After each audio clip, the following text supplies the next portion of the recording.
سورہ الاعلیٰ مکی صورت ہے۔ ترجمہ سماعت کیجیے۔ اللہ کے نام سے جو بے انتہا مہربان اور رحم فرمانے والا ہے۔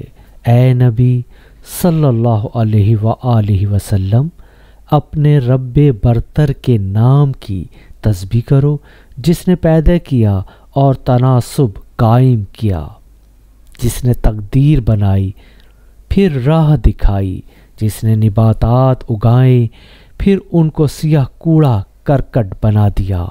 ہم تمہیں پڑھوا دیں گے پھر تم نہیں بھولو گے، سوائے اس کے جو اللہ چاہے۔ وہ ظاہر کو بھی جانتا ہے اور جو کچھ پوشیدہ ہے اس کو بھی، اور ہم تمہیں آسان طریقے کی سہولت دیتے ہیں، لہٰذا تم نصیحت کرو اگر نصیحت نافع ہو۔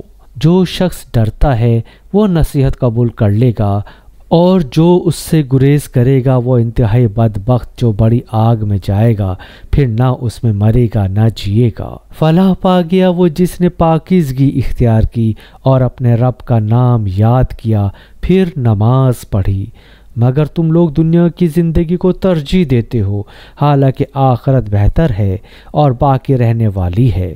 یہی بات پہلے آئے ہوئے صحیفوں میں بھی کہی گئی تھی۔